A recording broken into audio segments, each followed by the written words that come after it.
Alhamdulillah wassalatu wassalam ala rasulillah la hawla wa la quwata illa billah. Allahumma la sahla illa ma ja'altahu sahla wa anta taj'alul hazana idza syi'ta sahla. Rabbi shrah li sadri wa yassir li amri wahlul 'uqdatam min lisani yafqahu qawli. Amma ba'du.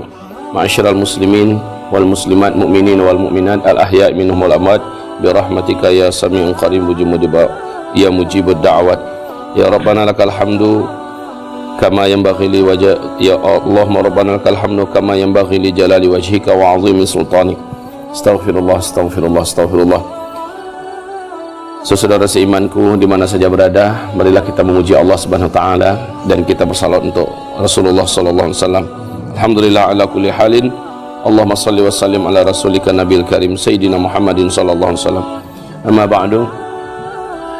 Banyak sekali para pengamat, para pakar dan para ahli yang memprediksi bahwa untuk Indonesia, khususnya Jakarta ya, kemungkinan akan sampai yang terjangkiti virus novel corona baru ini atau COVID-19 ini antara kisaran 500 sampai 800 ribu jumlahnya, itu baru Jakarta, belum yang lain-lainnya di berbagai provinsi yang berserakan di seluruh Indonesia ini. Demi Allah, memang Indonesia sangat belum siap dan mungkin tidak akan pernah siap dengan model kehidupan dan gaya pemerintahan yang ada sekarang ini.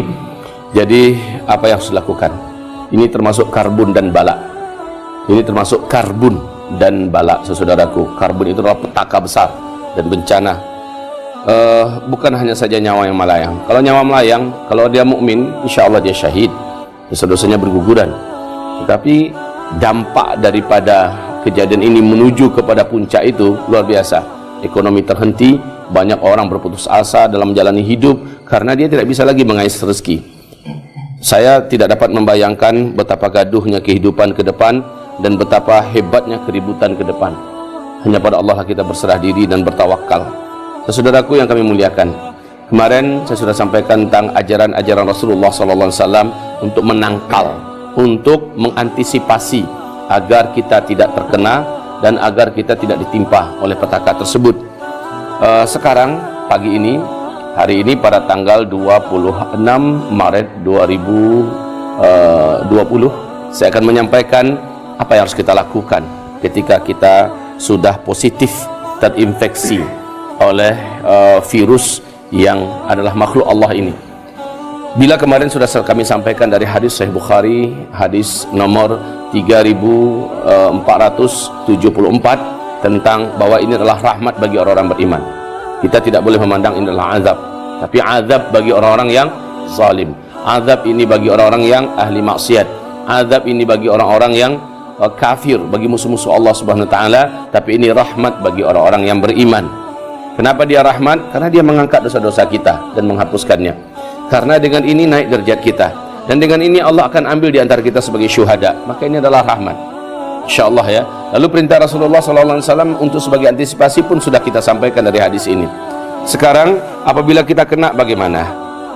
Maka seperti yang saya katakan tadi, luar biasa, ini akan banyak sekali yang akan terkena.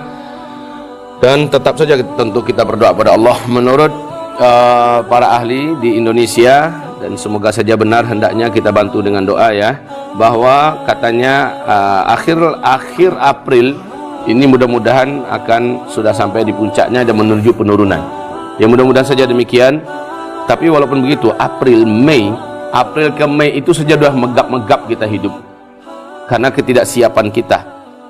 Kemarin kita saksikan bagaimana dokter-dokter kita sampai-sampai pakai baju pelindungnya itu adalah baju hujan plastik yang harganya cuma 10.000. Kemudian songkok di kepalanya pun hanya pakai plastik asoy, kresek gitu ya. Tragis betul persiapan kita.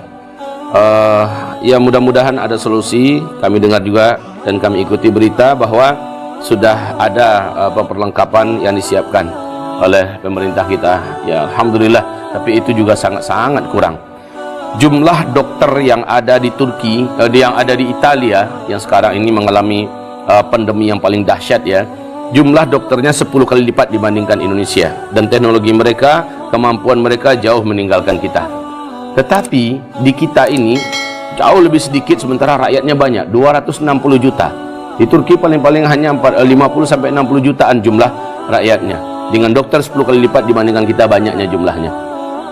Maka kesiapan kita baik itu tempat sampai kepada peralatan perlengkapan para dokter juga sangat minim ya, sehingga dalam waktu yang hanya 3 minggu 8 orang dokter kita meninggal dunia dan perawat juga meninggal dunia. Mereka ada di garda terdepan tanpa perlengkapan dan tanpa senjata. Kalaupun didatangkan sangat tidak cukup.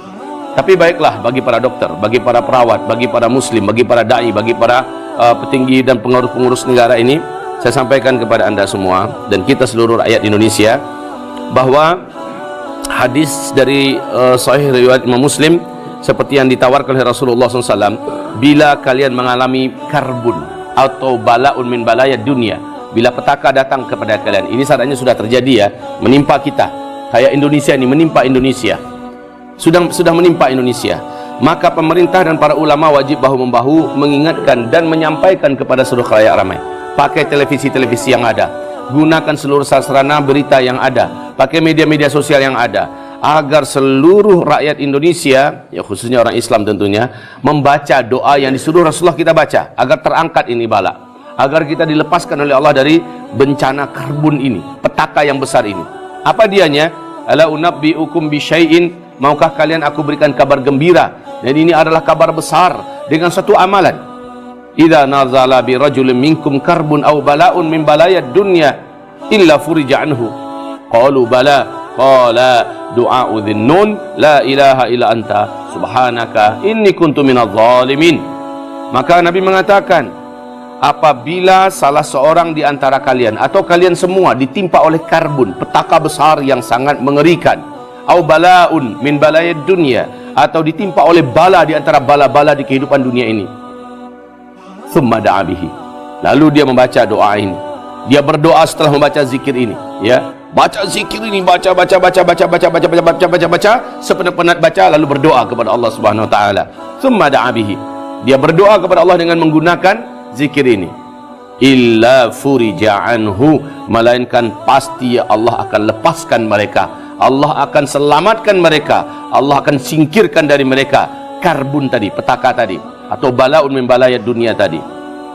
Maukah kalian aku ajarkan itu? Apa jawab para sahabat? Qalu bala, mereka menjawab mau ya Rasulullah. Maka Nabi mengatakan, bacalah doanya Dhunnun di dalam perut ikan.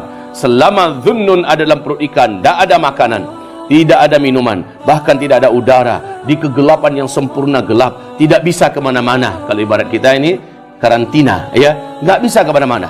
Mau makan dari mana dapatkan makanan? Minum ya oke lah, masih ada air keran yang mengalir, ya. Oksigen susah, nafas kita, paru-paru kita yang terkena penyakit ini untuk bisa bernafas.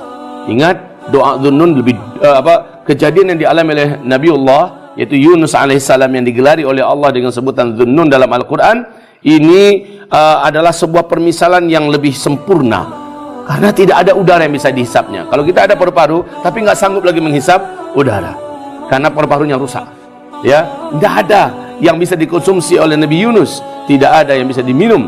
Ternyata dengan bacaan ini Allah bebaskan beliau dalam keadaan dia selamat dan sehat, hanya lemes saja badannya. Maka apakah itu doanya?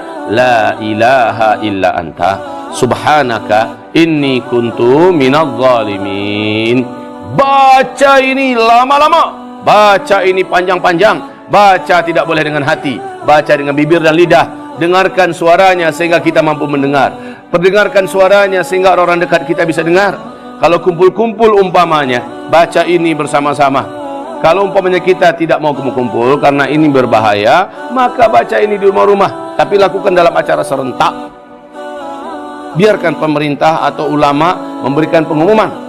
Nanti ini hari sebelum Jumat, setelah Jumat, kita akan membaca la ilaha illa anta subhanaka inni kuntu minadh dhalimin. Umumkan ini. Terserah mau berapa. Untuk Provinsi Sumbar 1000, untuk Provinsi Sumatera Utara 1000 umpamanya. Nanti sebelum maghrib baca lagi 1000 serentak. Seluruh jamaah di rumah-rumah mereka baca la ilaha illa anta subhanaka inni kuntu minadh dhalimin. Gaungkan suaranya, biarkan orang-orang tetangga-tetangga bisa mendengar la ilaha illa anta subhanaka inni kuntu minadh dhalimin. Tapi ingat, membaca ini dengan perenungan yang sempurna. Apa isi daripada la ilaha illa anta subhanaka inni kuntu minadh zalimin? Apakah hanya sekedar ucapan zikir yang dilafazkan? Tentu saja tidak. Nabi Yunus membaca ini dengan penyesalan. Nabi Yunus nyesal, dia sadar dia dihukum oleh Allah dengan hukuman ini karena dia telah lari daripada perintah Allah Subhanahu wa taala. Maka di ujungnya dia mengatakan inni kuntu minadh zalimin. Ini sesungguhnya aku kuntu telah adalah diriku ini minadh zalimin, di antara orang yang zalim. Diperintahkan Allah, dia tak sabar. Dilarang oleh Allah jangan pergi, dia tetap pergi. Zalim itu sudah. Ketika seseorang dengan sengaja lari daripada perintah Allah, tidak mematuhi perintahnya, tidak mengindahkan larangannya, maka ketika itu orang tersebut dikatakan zalim dan dia akan menerima hukuman. Ini dirasakan oleh Nabi Yunus. Kita ini dihukum. Indonesia sekarang dihukum oleh Allah Subhanahu wa taala. Kenapa? Karena pemerintahnya lari daripada Allah Subhanahu wa taala.